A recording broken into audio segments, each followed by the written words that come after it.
Welcome back. Thanks for watching. Please like, share, and subscribe. Obviously, I'm going to do some differential work on this video. I'm going to do something a little bit different on this video. I'm going to really focus on specialty tools. Now, I'm not going to go over every socket and ratchet you would need to do a set of gears.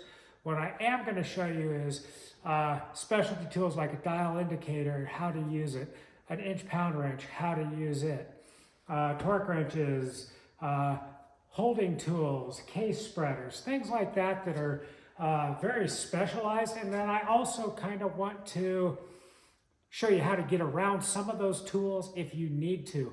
I did gears for a lot of years with very few of the specialty tools. Inch-pound wrench, torque wrench, dial indicator, a couple of bearing splitters. That was about it.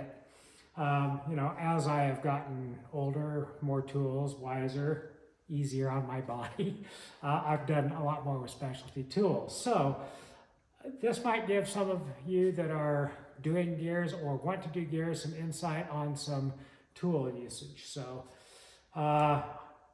as this is dripping, I like pulling covers first.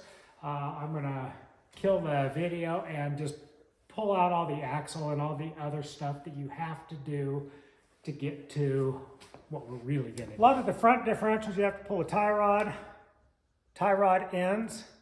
There's a couple different ways. You can use it's called a pickle fork. You put it in between the two. This is an air hammer. Separate that joint. They make these in hand styles first. The other way you can do these, I always leave a couple threads on the nut. Smack it a couple times and it'll drop it. These are tapered, so just that shock will drop these joints down. I try to do that on these first because a lot of times when you get this fork in there and start separating them, it'll tear the boot. Another personal preference of mine for tool usage, I use a socket and a ratchet or a wrench and a breaker bar to break loose my cap bearings and ring bolts, especially if I don't get new ring bolts. Yes, you can use an impact to remove them. Once they're loose, I use these little impacts to zip them in and out while I'm doing a setup. But I don't want to risk stretching or twisting a bolt while installing or removing by using a half-inch impact to zip them out. Not truly a specialty tool, but I'm going to call it a requirement anytime you're doing a differential. Center punch, you need to mark your bearing caps. So I've said this in all my other videos, but I'm going to be very specific in this one. I put one punch and I line it up with the cap and the housing. And then I do two and line them up with the housing. And I do this regardless as to what the caps say. Sometimes they're marked, sometimes they're not. Dana Drivetrain's really good about marking the caps, so they aren't as easy to mix up, but you still can. Some of the newer differentials, you can't mix the caps up, but if you mark them, you won't mix them up at all. And these are line bored, which means they take a big drill and they go through these after they are bolted together. Then they put bearings in. So if you flip these around, your bearings might be offset or crooked, even by a couple thousandths, and you'll chew up bearings or gears. Axles are out far enough so that I can pull the carrier. Got the drive shaft unbolted at the pinion.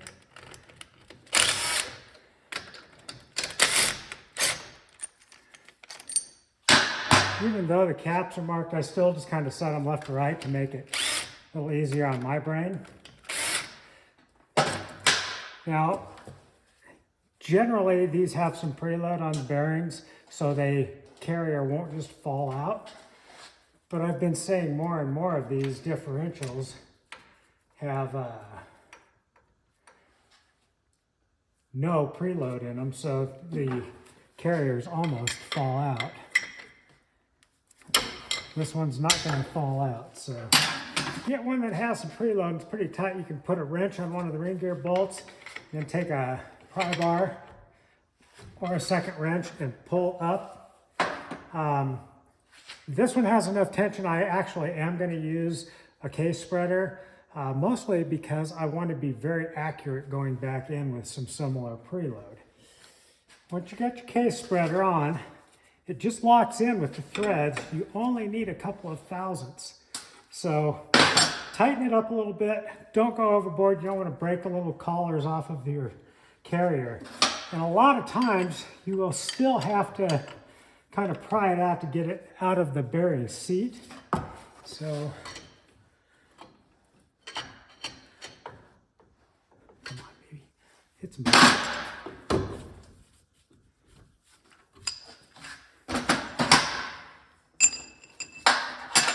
Once it's out, check if you have any outside shims that go on the outside of the races. This is a Dana. It looks like most of the shims are on the inside of the bearings. The carrier out. Next I'm going to remove these seals on the axle shaft. There's a couple ways you can do it. One is a little pry bar tool, which I will usually use if they pop out fairly easy.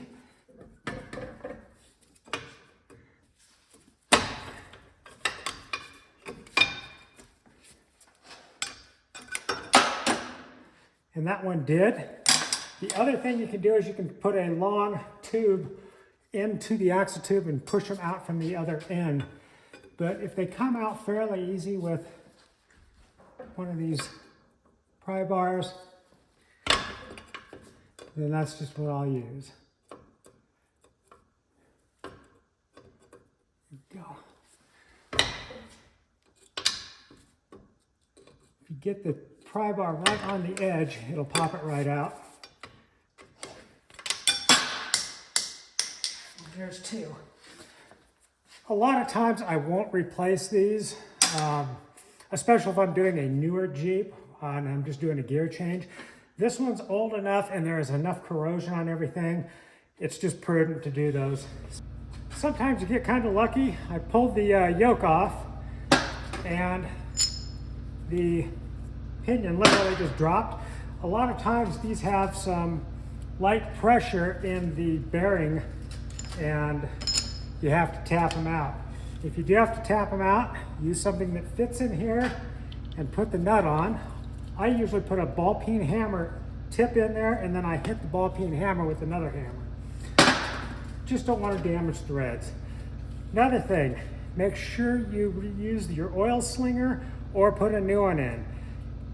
If it has one, put it back in. There's a few high pinion stuff or low pinion stuff, just depending on what it was made, it won't have those, but generally put your slinger back in. It'll help oil better. There's also a big washer on the upper end, a lot of times behind the race. That's there to keep oil up into the upper bearings longer. Now I'm just gonna use a punch and knock out the seal and take the other bearing out. This is the upper washer and it goes on the outside of the outer bearing. All it does is slows down the oil coming back through the bearings. Kind of helps keep everything lubricated better. Another specialty tool, a really long punch, one that's long enough to get to those bearing races. You can do them with shorts, you can also do them with a piece of pipe, but having a couple of these long punches come in real handy. And then just work your way around the bearing or the race. And when it pops, it'll, you know, go out and hit the floor.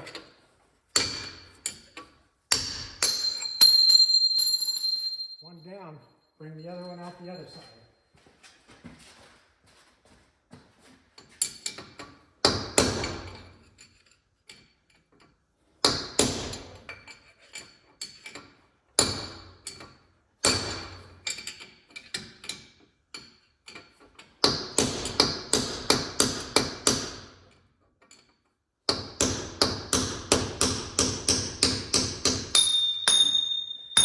Once you have everything stripped out of the housing, I stop here and I start organizing and I clean off this area again. From here on out, everything that goes back together, you really want to do in a very clean manner, including I'll finish getting the rest of the oil out of here. So again, I'm not going to do that on video because why? I'm just going to clean everything up, set the parts on the bench, then we'll start doing some assembly. Getting ready to start pull bearings off of this carrier. Before I get going with the clamshell puller, I wanted to show another specialty tool. This is called a bearing splitter. It's got a very wedged, sharp face here. It goes between the bearing and the carrier, and when you tighten it down, it will pop that bearing up just enough so that you could get a clamshell, this is the clamshell, underneath that bearing. Now, generally, you don't need a bearing splitter to pull bearings off of a carrier, unless it's an e-locker now, or something similar to an e-locker. Now, an e-locker has an electromagnetic clutch that comes up very close to the bearing. If you try to use just a clamshell, you have a real good chance you're going to do some damage to that magnetic clutch. So if you use a bearing splitter, it'll pop that bearing up enough to where you can use the clamshell, or you can use a press at that point. I'll seem to use this clamshell bearing puller for differentials if you've watched any of these differential videos. It's probably the single best tool I've ever acquired for doing differentials, especially when you have to pull bearings on and off multiple times for shim adjustments or depth adjustments or backlash or whatever the case may be. Just remember, on these clamshells, you have to use the race with them, and make sure you adjust your stops correctly so that it pulls the bearing correctly. It's very, very rare I damage a bearing or anything using this particular tool. First bearing I'm going to pull off this carrier is the side bearings. Now, the puller has a long tube so that you can use it for pinions or carriers. If you're using the carrier, you're going to need a dummy shaft so that you have enough throw in the stud. Second, the clamshell. These pullers have several different sizes of clamshell where it fits around the bearing. They make these that'll fit everything I've used them on. I've gone everything from a Dana 30 clear up to a Dana 70. The only thing I've had to make a few adjustments on that aren't really part of the kit are for like 40 spline stuff, which is big. But mostly, these will work on just about any of the differentials out there. So once you find the correct clamshell that fits, you'll need the clamshell that goes under the bearing, but make sure you use the race. You need to use the race. How this all holds everything together is kind of how this puller works. That way the bearing race and cage doesn't come apart. This, you can see I've got my thumb sets. The top one will go clear up to the bottom of your clamshell, and the bottom one you want to get real close to the bottom race or the cage on the bearing. Once you have that set, put it together, put a retaining collar over it. A lot of people tighten these up a whole bunch. You really don't need to do that. Once you get it snugged up as such, throw an impact on that and press the rest around.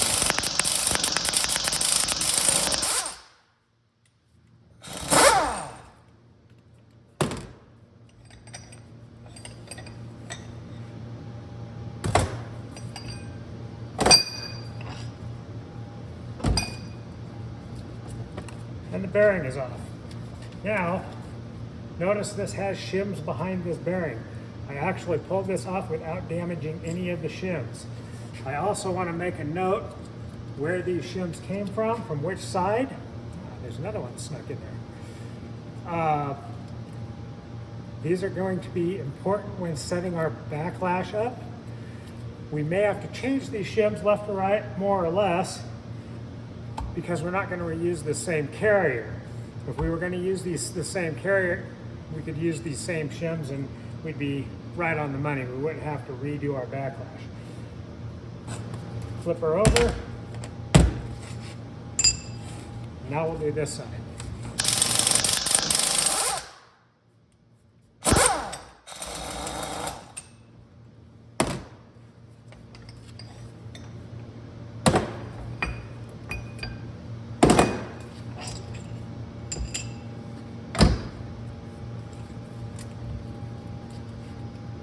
Right, again, shims, bearing, race. We'll keep track of more shims. Make sure you get them all too. If nothing else, this will be a good starting point when you go back together. Same setup for doing the pinion bearing.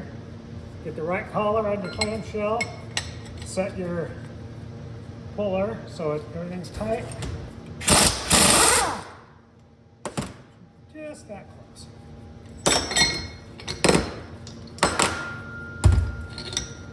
Now I have my inner pinion bearing.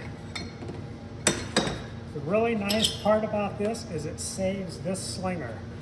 A lot of the kits will come with a slinger, but not all of them are the correct thickness. This is a pretty thick slinger. I am definitely going to reuse it with the new gears. Dial indicator, one of the specialty tools I use a lot on differentials for measuring shim thicknesses, things like that. I prefer the actual dial caliper. Most of these are digital these days. Dials are getting hard to find. I prefer the dial because I can set the dial at 0 to calibrate it and then measure the thickness of the shim. Or I can put the shim in and adjust my dial to 0 and then measure the next shim to see if I'm plus or minus the amount I want to go on the shim thickness. So definitely a specialty tool that is needed for differentials. E-locker here for just a minute. Now, the original lock has a much smaller side gear bearing. It also has the shims that go between the bearing and the carrier. Now, this is something that Eaton did that I really do like. They make shims that go on the outside of the bearing. That way I can just press these bearings onto the carrier. I won't have to press them off to adjust my backlash or preload on the side bearings. So if you get this style, you aren't going to have to press these bearings on and off. But because I want to kind of show some specialty tools, I'm going to show you how to make a set of setup bearings for a traditional locker if you have that same size inner race. I've got these side bearings here. I am going to take a burr. I have a burr, and I'm going to run it around the inner race of the side bearings so that I can slide them onto a carrier by hand. I am also going to do that same thing with this inner pinion bearing so I can slide it on and off by hand. Why am I going to do that? Well, it's going to make life easier because when I go to set backlash, I'll be able to use these as a setup bearing and then change over to the pressed fit bearings for my final assembly. I'll get my backlash set. I am doing the same thing on my inner pinion bearing so that I can easily remove this inner pinion bearing and set my pinion depth for shims behind the head of the pinion. All right, so like I said, making a specialty tool, a set of slide-on bearings. If you just put some tension on the bearings and then just start running the burr will kind of spin the race and will give you a nice, clean, even surface all the way around. Then, just keep checking it, make sure you can slide it on and pull it off by hand. You don't want a bunch of slop. You want it to still be snug, but you want to be able to get it on and off. And I did the same thing with the pinion bearing. It will just barely slide on, barely slide off.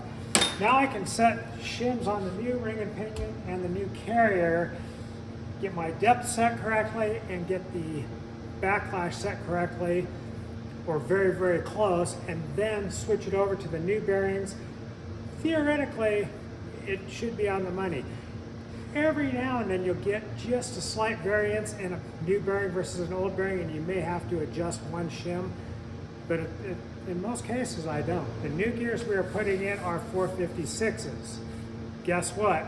That is where the carrier brake is on Dana. You have to have a different carrier to use a 456 gear than the original carrier. It just depends on how far in and out the surface mounting point is for the ring gear. It's different on the 456 and up versus the 410 and down. Now you can compensate with that by going with thick gears, which is very common. The Eaton E-Locker, in this case, is designed for a thick gear. So in reality, that 410 set of gears will work on this locker. But keep that in mind when you're doing ratio changes. Your carrier may need to be changed to accommodate the correct high or low ratio. Well, it's kind of a bummer with the E-Locker having a bigger bearing flange than the original bearings. I'm not going to be able to use those setup bearings.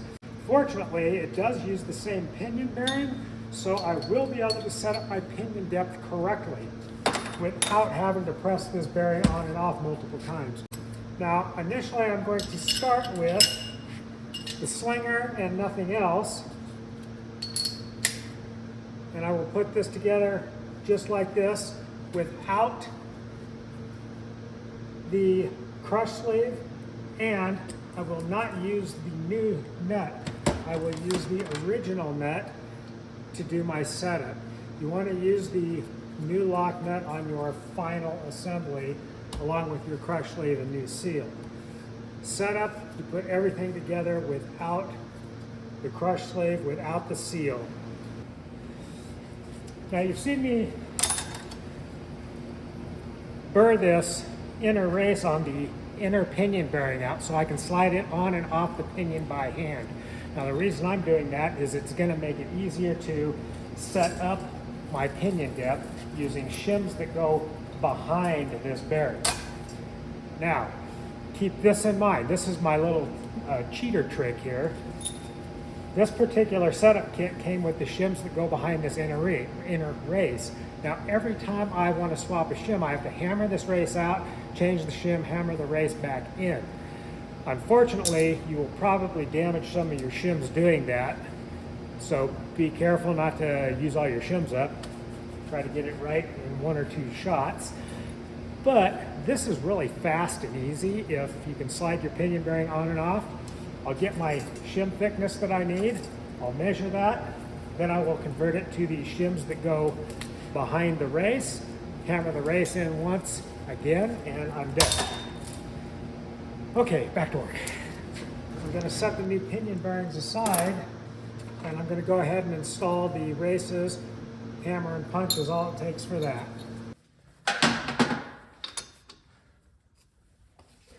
Sometimes these races are a little finicky.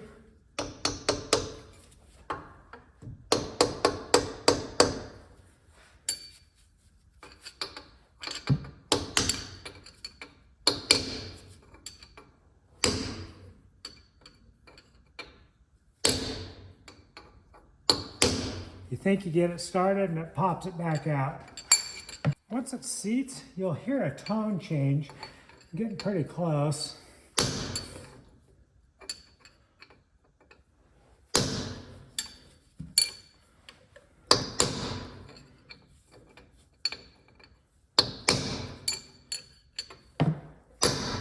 There it is.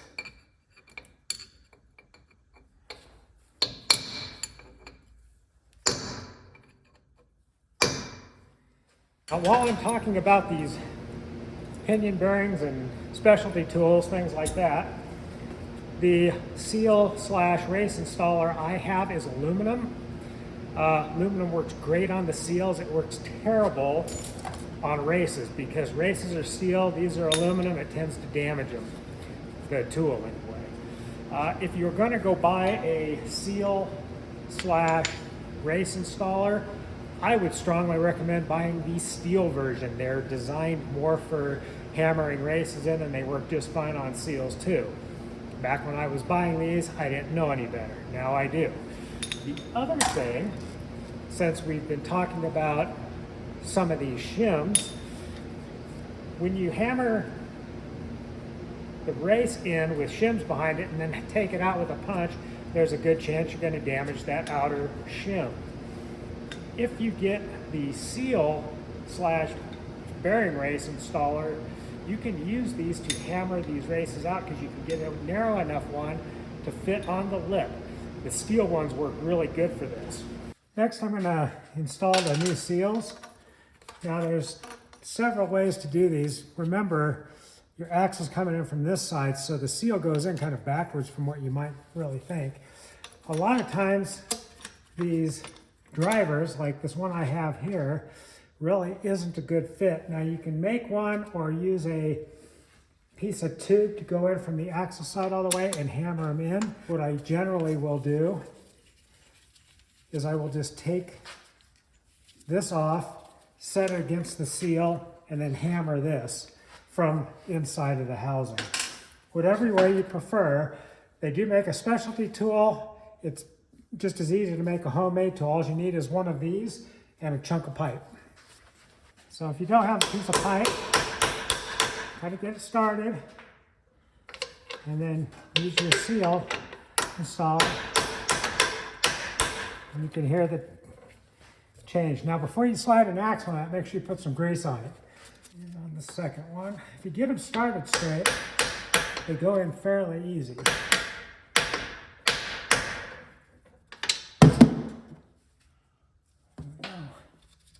Okay, these side seals are in. Installing this pinion, usually you'll have to tap on the yoke to get it to a starting point. This one has enough thread showing. I'll be okay without having to tap it. Now I'm just going to snug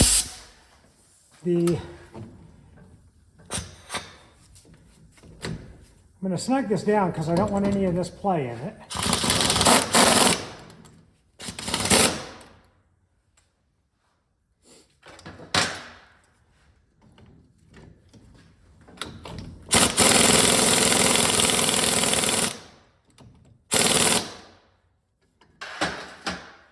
So I've taken that play out, and I can still turn this smoothly by hand. Now, for setting up pinion depth though, I'm going to snug this up just a little bit more so that it creates a resistance so I get a better pattern on my paint.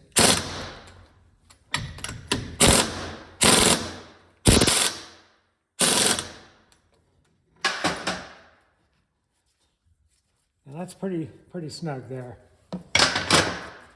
That'll give me a good paint pattern when I get to the pinion depth side of this. On this particular clutch, because it's got these large ears, I'm going to have to take this magnetic clutch off because the ring gear won't fit over it.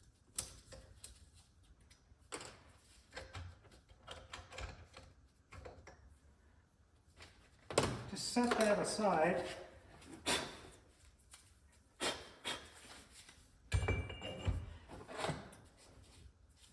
And now I'll install the ring gear. Now, a lot of people will heat the ring gears. I'm not a big fan of heating them. I'll get the bolts started by hand. These particular bolts are not self-locking. Some of them are self-locking. If you have self-locking, you can get away without using Loctite. I recommend Loctite on either or, but if they don't have that serrated locking bolt, make sure you Loctite them. You know, my bolts Loctite on them before I start installing these. I'll leave the ring gear and carrier in this position. I won't turn it over until I'm ready to start torquing these. Put all the bolts in. You can wiggle the ring gear around a little bit, make sure you're straight, but get those bolts all started before you even use a little impact to snug everything down. And on a Dana 30, they don't take a lot of torque, so. Now if you're going to use an impact to snug these up, don't go crazy.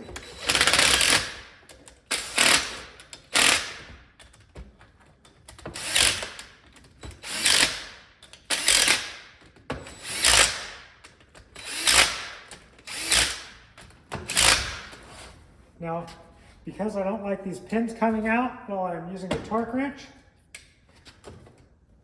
I am going to reinstall the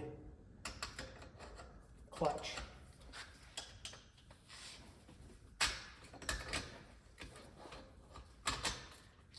And it actually goes on one way, so just roll it around until you get the right location, put the snap ring on. On one of those, you can wait till you're finished torquing it, but the less time you have with parts floating around, the less time you have to lose things. So, torque spec on these is pretty low. It's 55 pounds. So I went pretty low. And now I'll do a final torque, just like normal. Once you torque a bolt, mark it. That way you know you've gotten to them.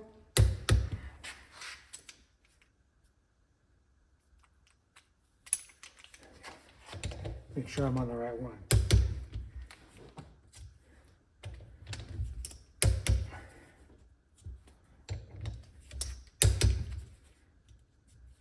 Final torque, I'm barely moving this. Just a little snugger than what I was before. When you get into like the new JKs, and they're 135 pounds, they're really a pain. These little ones are nice and easy.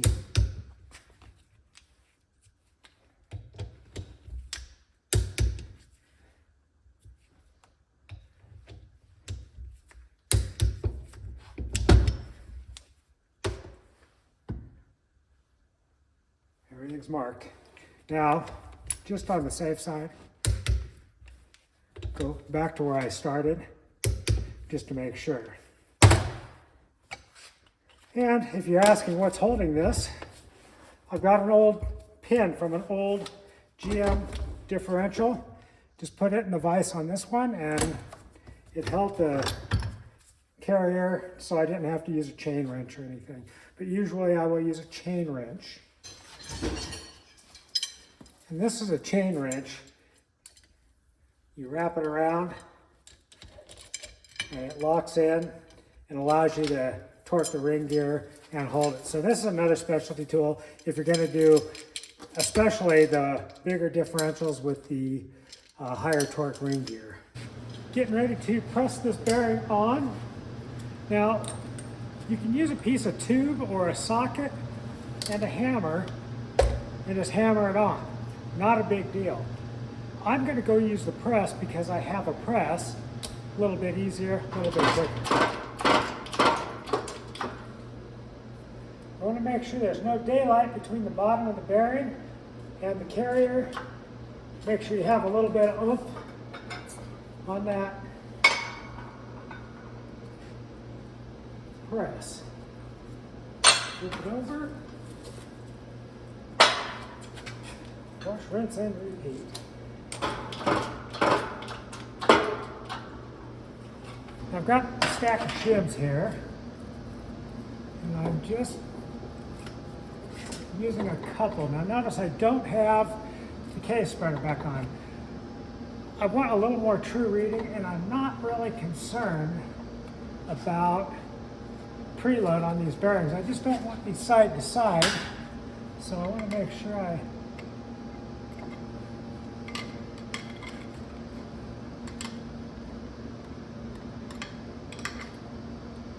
don't have them in place side to side. I just probably a little much on the backlash there.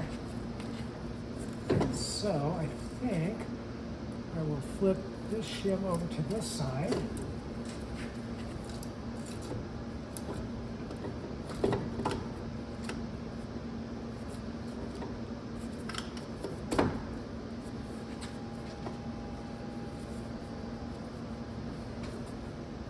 Yeah, that pretty much loses my backlash there. So one shim's thin, one shim's thick. I'll put the thin shim over here, the thick shim over on this other side.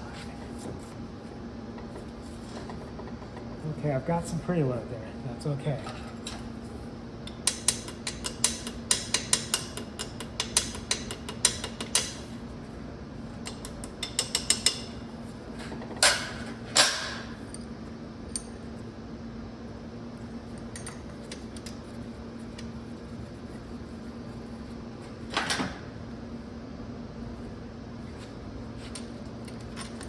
Now the E-locker has a couple braces that go up against the housing, so make sure those are in the right place before you try to tighten this down. Now it's not critical to torque these. You want them snug.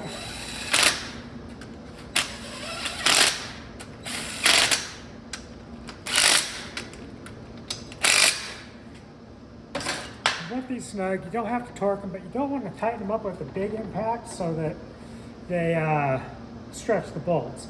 All I want to do right now is set this up so that I can get a good pattern. Move the camera over to this side.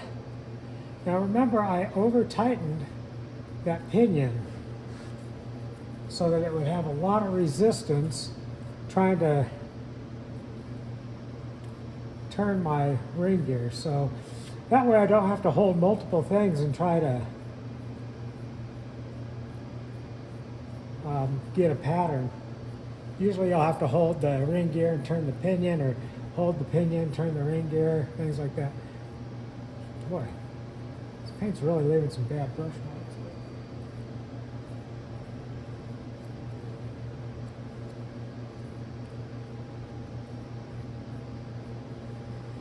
All right. I'm going to run this back until I can see it on the teeth. Okay, it's getting ready to enter the teeth right there. So I can run this down,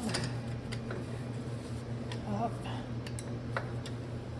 3 or 4 times.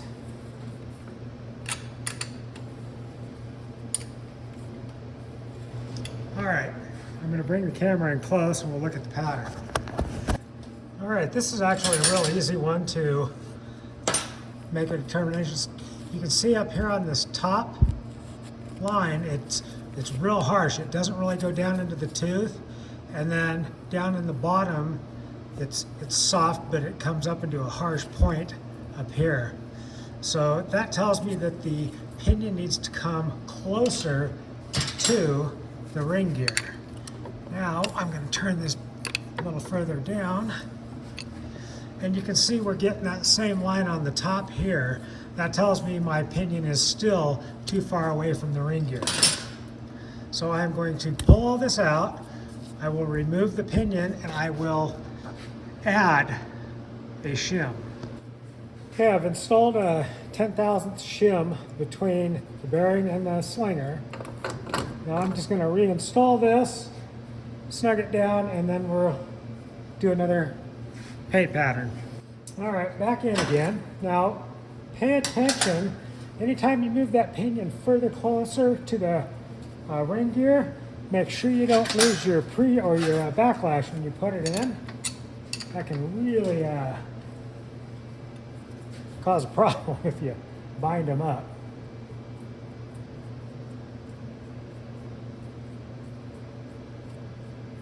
All right.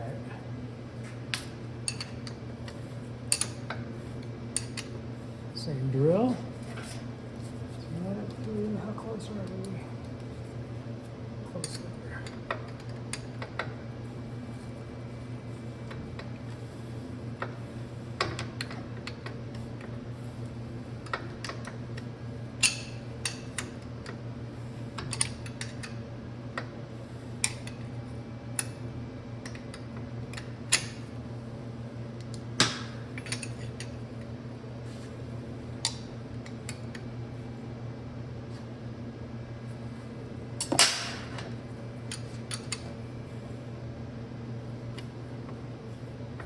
Much better.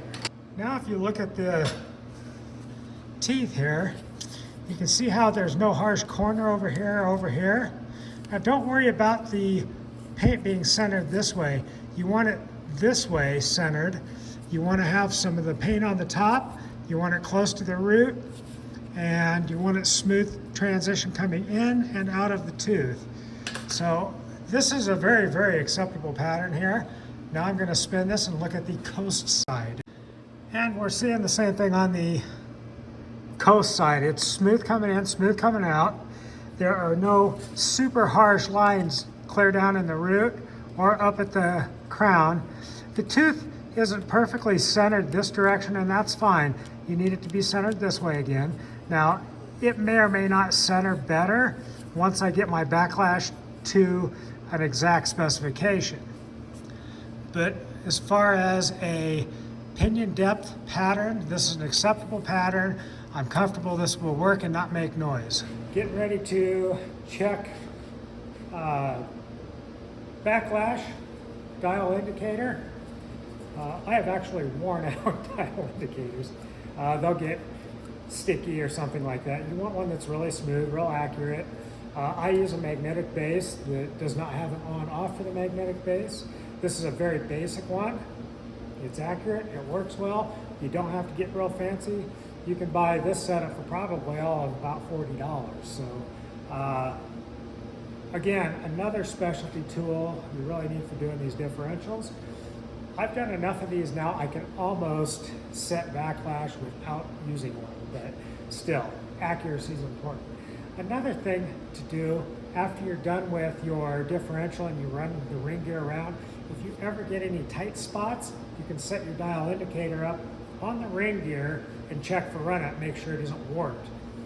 Every now and then you get one that wasn't machined right or that didn't cure right or something like that, and it will be warped. So if you get any hard spots or stiff spots, it's one way to check it and know where your problem is. Now I really don't have to do this yet because I'm not on my final assembly, but this is the dial indicator. This is what I'm going to use to check the backlash. Now I've got it zeroed right now. I've got it right on the corner of a tooth, and I am 7 thousandths. 7 thousandths is right on the money within the specification. So I don't need to move the ring gear left or right.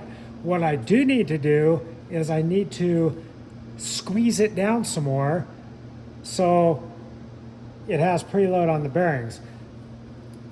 Once I take this apart, I'm going to finish the final assembly on the pinion gear with the pressed bearing, and we'll do the crush sleeve. Once that's in, then I will put my case spreader back on. I will add a little bit of measurement to the outer shims, and that way they'll have preload on it, and then we should end up at the same backlash, or at least very close. I'm going to go ahead and use the exact thickness shim behind the inner race. Then I will just press the slinger on the pinion gear and it'll be ready for assembly. Okay, I've got my slinger, my new bearing pressed on. Put a little bit of grease on these bearings too. Next, put the crush sleeve on. Now I'm going to go to the other side of the differential. I'm going to install the outer bearing, the slinger, then the seal. Then I'll slide the pinion in and we'll tighten that one down. Now I would strongly suggest double checking to make sure your crush sleeve, your bearing, everything's ready to go here. Because once you crush the crush sleeve, remember it is a one-time use. Usually when I'm ordering stuff for myself, I will order crush sleeve eliminators, which is a spacer and some shims. The reason being is, technically, if this pinion seal fails and I disassemble this, put a new pinion seal in, I should fish out the bearing, put a new crush sleeve in and start over. There's some things you can do to cheat crush sleeve. You can split them back open a little bit. You can tighten this initially like I'm going to do right now and go to a very minimum amount of preload, and then if you ever have to take it out, you can go just a 16th or an 8th turn past the point you took it off, and you can get a little more crush out of it. But really try to do this as a one-time setup. Initially, I'm going to snug this up with the impact. A little bit. So I'm probably going to have to tighten this another quarter turn. Now this is a specialty tool, definitely worth mentioning.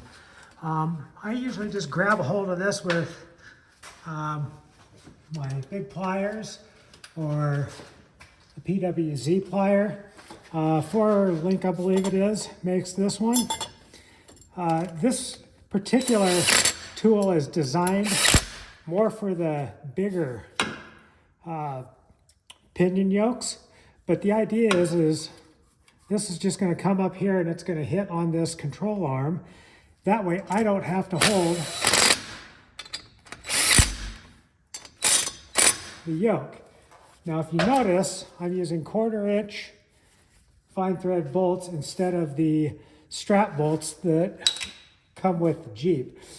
Couple of reasons. One, I want a bigger surface area on the head. I don't want anything to pull through. Number two, these bolts are long enough, they go clear to the bottom. I don't want to damage a bolt that I'm using for my driveline. So now I'm going to get my big breaker and I'm going to start turning this and crush the crush sleeve. And now you can use an impact on this too, but you have far more control with a breaker bar.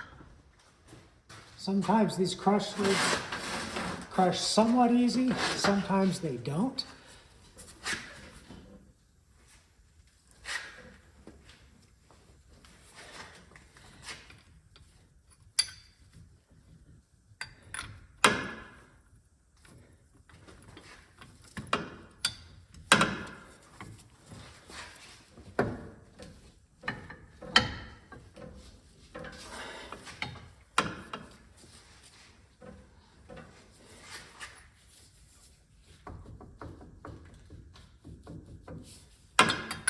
Still has play in it, so definitely need to go further.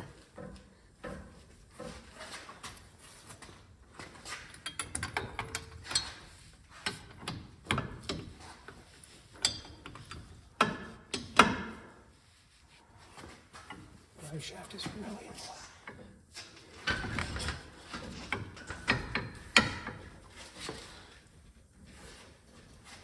Now, if you don't have a control arm or something that this can hit, you can put a big pipe on the end of this. That'll work well too.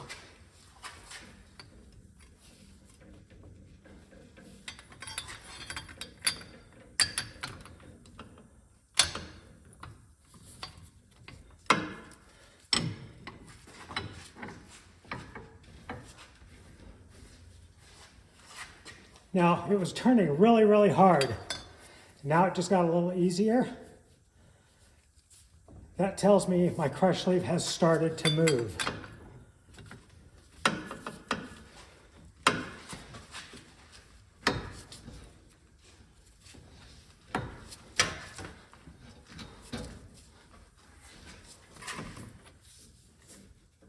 Okay, the play's gone. Now, you should probably take this off so that you're not getting a false reading. But if you leave it pointing down, you can probably be pretty accurate on that reading. All right, next specialty tool here. This is an 1/8 wrench. And now I'm turning it, and I'm watching, and I'm right at 15 with the tool on it. So now I'm going to pop this tool off, and then I will recheck, verify what it is.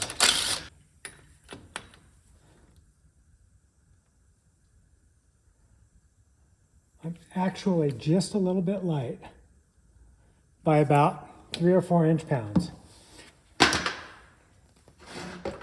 However, because the crush sleeve has started to crush, I can hit this with an impact and probably be right on the money. But for the sake of demonstration, I'm going to put the tool back on and I'm going to move this just a little bit.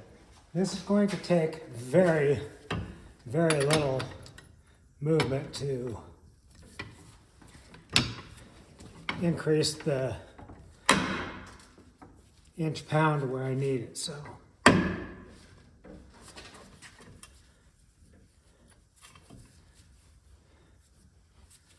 I'm going to call that good.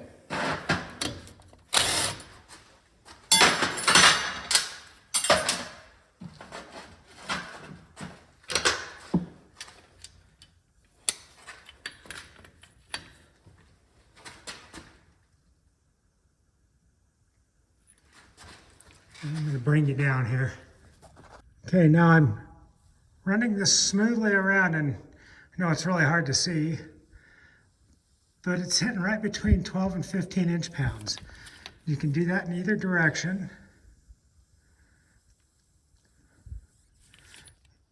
And it's right on the money. You also want to turn it a few times, make sure it feels smooth. Another caution I'm going to give people, some people say you want to know what the inch-pound is without the seal. If you crush the crush sleeve, take it apart and put the seal in, you've now ruined your only shot on that crush sleeve. So make sure all of this is together first, then check it. Just a side note on the inch-pound wrench, I strongly recommend a needle type. Click types really don't work that well when you're doing a rotating resistance. The preload on these pinions is a rotating resistance. Either a continuing digital is fine, the dial needle's fine, these type of needles are fine, but they work much better. If you have a click type, it might click late, it might click early. You really don't know if you're accurate or inaccurate. I've got to drill a hole to receive this 1/2 inch plug here. So I'm going right through the top. It'll keep me to the side of the ring gear, but I can still get it after I get the carrier. Nothing new here. I've got my shims that I guesstimated at. Pretty close to the backlash. It feels pretty good. I got a hole up here that I can barely fish this through without it hitting anything. Now I'm going to take the spreader off, torque my bearing cap bolts, and double check to make sure my backlash held up okay.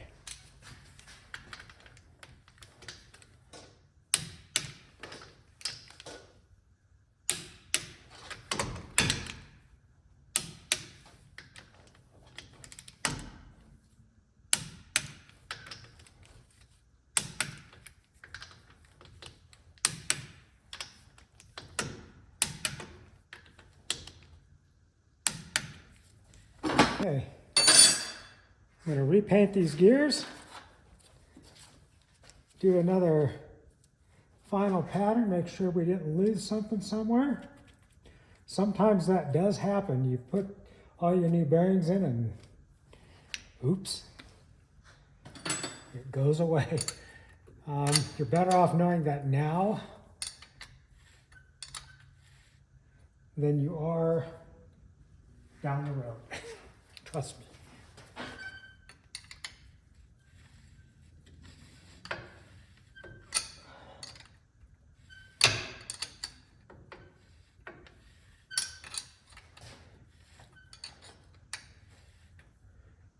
Beautiful.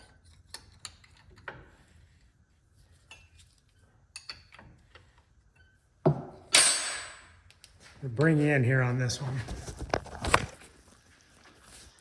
You can see there's no harsh edges coming in or out. It's smooth front, back, other than my goop on the paint. If you put your paint on too thick, sometimes that'll really mess with stuff. So my coast side looks really good. Drive side looks really good. We're gonna check the final backlash, but some people will put their dial indicator here on the ring gear and do run out. I don't even worry about it. Nothing I can do about that unless there's something really bound up. And since I've turned this around several times by hand, it feels really good. Something else I would like to show, you can see this is a ghost pattern. So other than the kind of the goo on the paint, the ghost pattern sometimes will give you a better indication of your gear pattern. All right, got my dial indicator back on here. 0 to 7.5, right on the money within specs. So I'm happy with that. Got a good pattern. It's smooth in, smooth out. No real harsh lines. And don't get confused when I say a harsh line. At the very bottom and at the very top, if you've got a long enough pattern, it is going to go straight. But where it comes up and out into the heel and toe, that needs to be nice and smooth and round. That's what you're really looking for. And I've got that both on the coast side and on the drive side. So I had to repaint that and run it through again, just in case.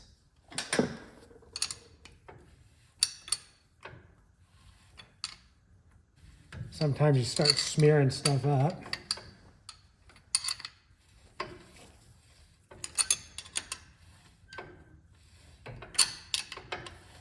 Keep in mind, I'm not putting a lot of pressure on this. I've just got the, oh yeah, beautiful in and out on the drive side. Good to go. Okay, that's going to do it for this Dana 30. Now I've got another video that has a Dana 30 re-gear in it too, and if you watch both of them, you'll notice there are nuances that are different in both of them. And that's typical when you're doing differentials. You can set up two identical type of differentials, and there's always going to be a little quirk on one that's different than the other. So keep that in mind. There's always ways of overcoming obstacles when you're setting these differentials up. Now, since I was kind of focusing on specialty tools, I did want to recommend a couple things. I've got some, it's just mild exhaust pipe basically. I use these as presses. Occasionally I have to cut the end off because it'll mushroom out, but that is really nice to use on a lot of these because you can dent up that pipe and it won't damage the bearing, but get them the same size as bearings really helps. I also recommend either a drift or kingpin, something that's hard metal and gives you a good surface area to hammer on. They're really handy and they don't cost you anything. If you can find someone that has an extra drift pin, or if you have an old differential, you can pull one out, or a kingpin, something like that. I always recommend, if you have inside bearings, using setup bearings. You saw how I dremeled a set of those out on this video, even though I didn't use them on this video. But I've even gone to the extent of, when I was first started doing these gears, I got so tired of pressing bearings off, I went down and got a set of new bearings and dremeled them out and used them as setup bearings. If I do have the opportunity though, I will convert them to outside the race shims if I can, just like this Eaton setup. Another little thing I'm going to mention, I made a couple of these chunks of plate with a tube holding them together, and I've got a pair of them, and they are kind of handy to set a carrier on and hammer bearings on. That way the face for the opposite side doesn't get damaged where a bearing would press onto it. If you are going to use a hammer and a punch and don't have something like this to raise the face of the opposite side off the ground, make sure you use a block of wood or something under it so that you don't damage the other mating surface. I always recommend, if you can have a friend, a parts house, something like that with a press, once you're ready for final assembly, to press everything together. It will help you in the long run. Other than that, I will make a quick mention that these e-lockers that I installed in this particular Dana 30, I was going to do an additional section on the wiring for those, but these harnesses are absolutely plug and play. Anyone can do this. It wasn't even worth doing a video on. So good on Eaton for that kit. It's a nice wiring system. Other than that, this one's good to go. It drives quiet. Thanks for watching. Please like, share, and subscribe. I really do appreciate it. And if you have questions on differentials, throw it in the comments. I am happy to answer anything I can. Thank you.